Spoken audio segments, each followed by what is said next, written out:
Hello friends, welcome you all to Polity Simplified series of Dnyanadeep Academy. Today we are going to learn a very interesting article of Indian Constitution. This article is number 56. It talks about one very important point. It talks about term of the office of the President of India. That is, for how long a person who becomes a President of India stays in that office. What is the term? What is the time period for which a person can continue in the office as a President of India? It is given in Article 56. A very interesting article. Let's try to understand this article.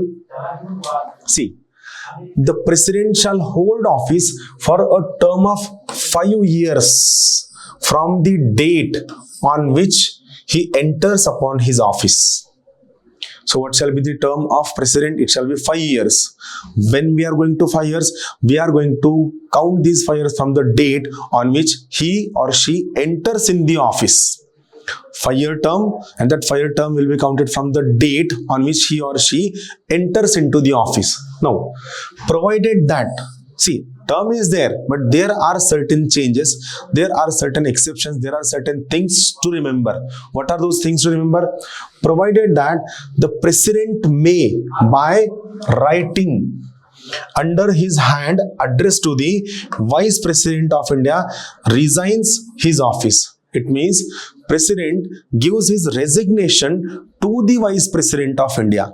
Now this interesting point you must remember, President gives his resignation to Vice President of India, Vice President gives his resignation to the President of India. This interesting part you must remember, President gives resignation to Vice President, Vice President gives resignation to the President of India. What second clause says?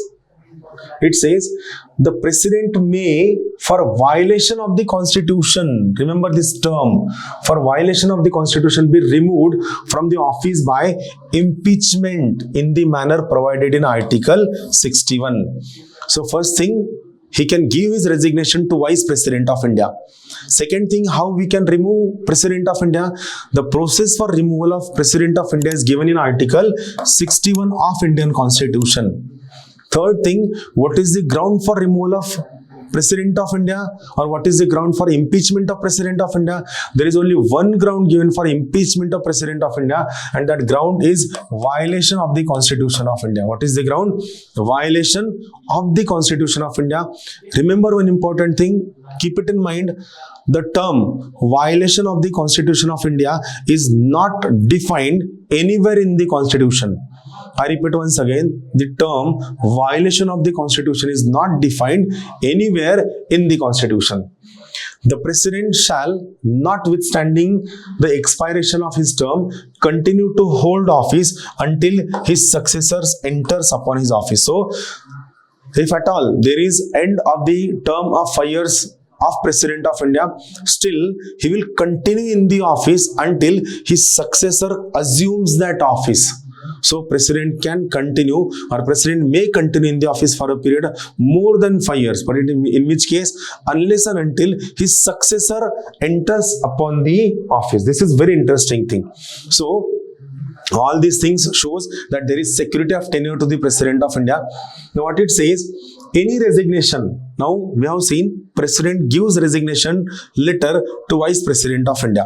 So any resignation addressed to the Vice President of India under that clause A of this Article 56 of the proviso, clause 1 shall forthwith be communicated by Vice President to the Speaker of the Lok Sabha, that is House of the People.